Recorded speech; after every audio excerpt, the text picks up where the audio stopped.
Someone said men respect marriage more than women, but the correction is men respect men more than women respect women. Men don't tend to move to married women the way women tend to entertain or move to married men. When I tell you respect holds no value amongst women, it is the most fickle thing. They love you today, they crucify you tomorrow. They call you sis on Wednesday and they call you a bitch on Friday. In my work, I frequently try to communicate to you guys that women don't practice higher values. I don't even think I'm being controversial here. It's so clear and obvious.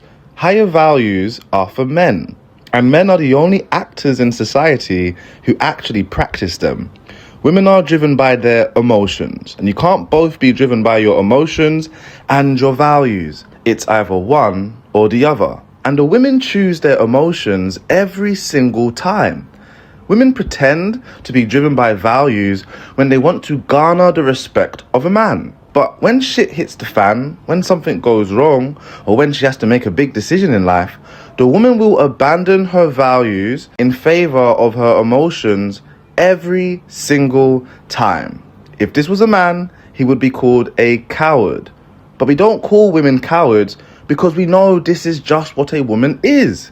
Women don't practice respect, they don't practice privacy, they don't practice courage or bravery, they don't practice loyalty, as women are very promiscuous. This is obvious. They submit, they don't commit themselves. Women don't practice truthfulness, and you know this because they don't even communicate directly or feel the need to communicate what they mean to others. They leave the burden of interpretation onto you to figure out what they truly meant. And if you don't figure out what they meant, then it's your fault. They don't practice truthfulness. If they practice truthfulness, they'll communicate directly, but they don't. They indirectly communicate. They sub-communicate because truthfulness isn't a higher value to women. Women are not value-driven creatures. This is the reason why we don't talk about women in philosophy books. They knew something. Women are creatures driven by desire, pleasure, comfort, safety, and their own emotions. This is not somebody who even understands the concept of respect, the language of respect, let alone somebody who practices it. So, of course, women don't respect your marriage. Most don't even respect themselves or their marriage. Women desire the things they do not have and cannot have and should not have. This is called the forbidden fruit effect, fellas. They try to tell you about it in the Bible, but you man turned a blind eye. If you guys cannot see this, if you guys have been on this planet 40 years and you don't have the clarity to see this, this is because you are seriously dependent on your own fantasies. You yourself are driven by your own emotions. Higher values are for men. Men are the only ones who actually practice this in society. You should identify all women as creatures who will choose their emotions over their pretend values. Every woman's higher values is comfort, pleasure, desire. Women see their emotions as God. You cannot be a creature who practices higher values if you see your own emotions as God. Literally, the concept of God is to put your emotions to the side in order to serve the greater good, serve the truth, to be a creature of obligation, duty, responsibility, and accountability. You need to be able to do these things, to put your emotions in the bin in order for you to qualify as a person who can practice higher values. This is specifically what women don't do. So that's why respect holds no value amongst us. Everyone's out for themselves. We love to say, oh, men are selfish and men are this. Women are very selfish and women are all of those things that they say men are. You mirror each other. I don't know why, people think. Anyway, with men, respect holds more weight amongst them. That is simply what it is. There's more respect amongst them, and I will give them that. Cheers, darling. The man them only built the world and removed the lands of all apex predators that were killing us every single day. We only built society. We only, protected you and fed you. Somebody had to leave the cave, the mud hut, to go and risk their life to go and bring back some food. Somebody had to slay the dragon, and it wasn't going to be you, was it, darling? Yeah, cheers. You know, we've done all these things, but thank you for, at the very least, giving us that. You see what I mean, fellas? Do you see what I mean about how they don't practice no higher values?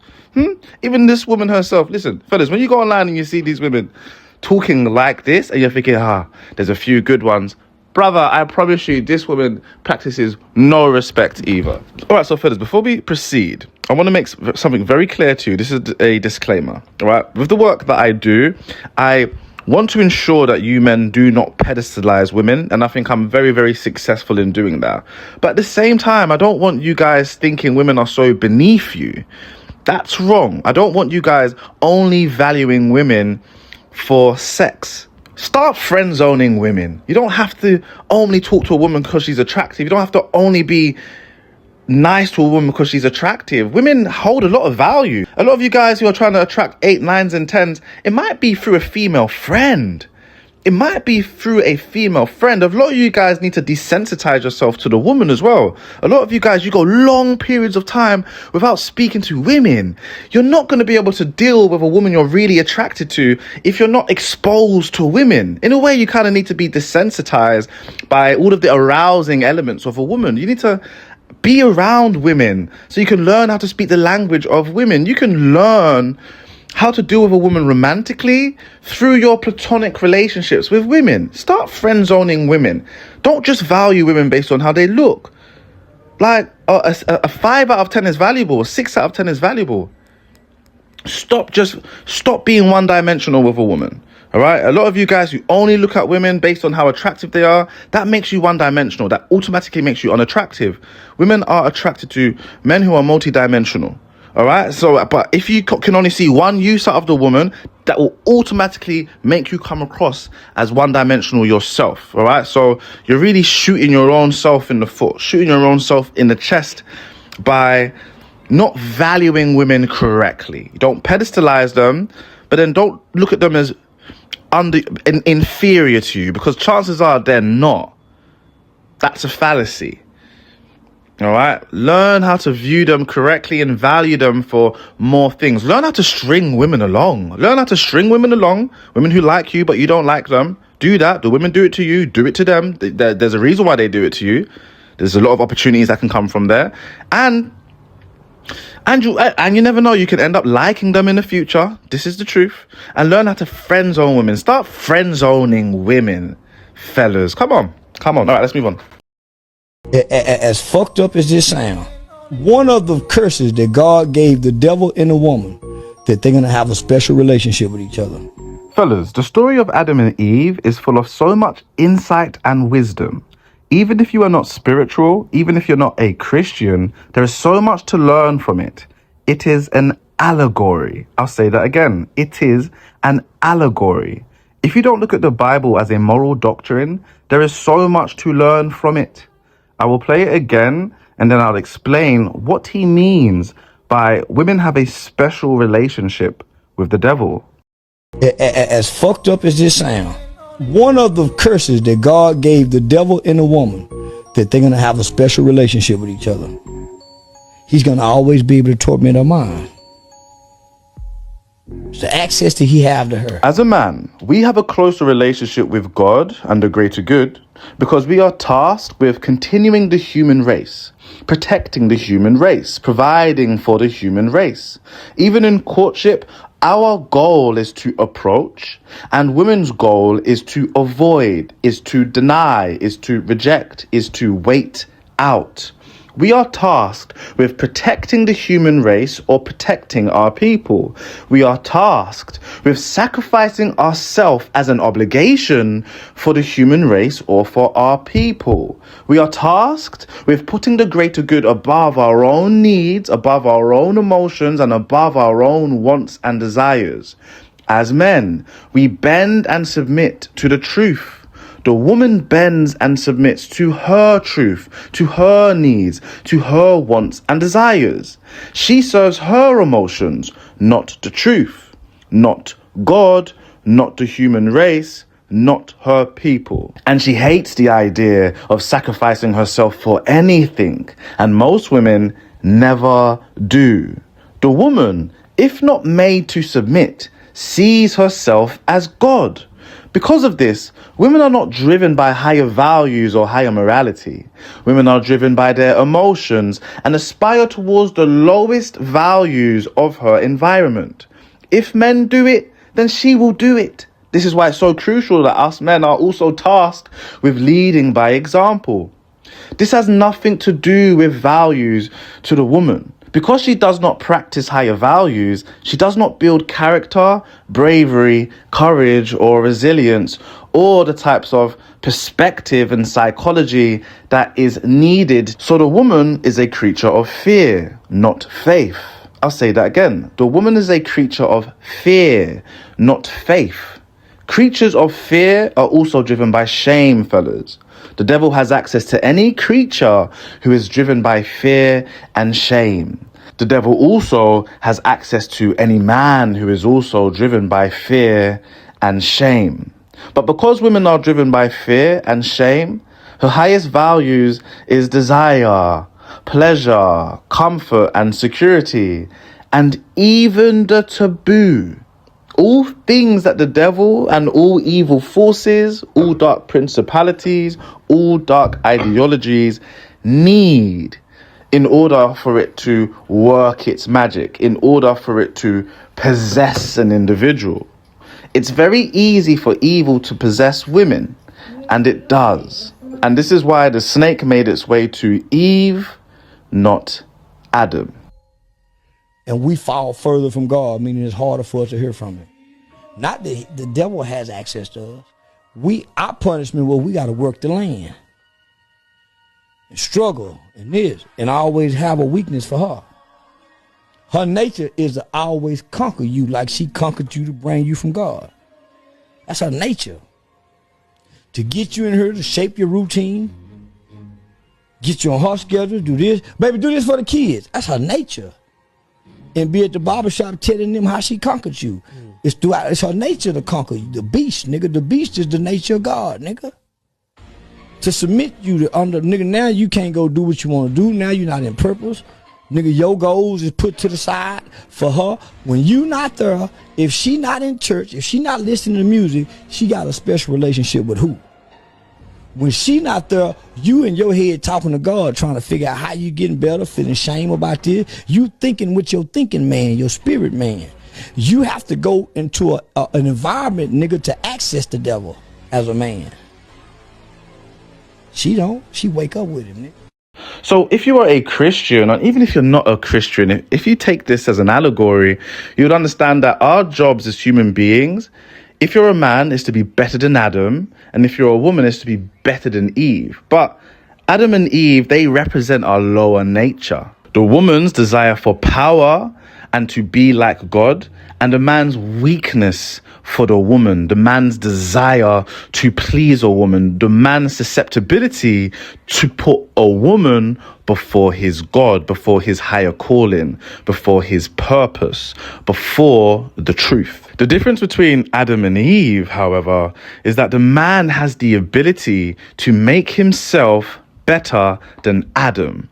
The woman does not have the ability to make herself better than Eve. She needs a man to submit to, and this man needs to be able to influence this woman to become better than Eve. This is why I always say to you guys, right? I tell you guys that I'm neurodivergent, and I tell you guys that I practice Christianity, all right? Not because for comfort reasons and all these other silly reasons. It's just that Christianity matches my values to a T. I am a Western man. I love Western history and I love Christian ideals, right? All of the ideals of Christianity matches my higher values. So that makes me a Christian. But I tell you guys that if you want to take a woman seriously, if you want to commit yourself to a woman, do not commit yourself to this woman until she commits herself to your higher values, and AKA get yourself a woman who submits to a God,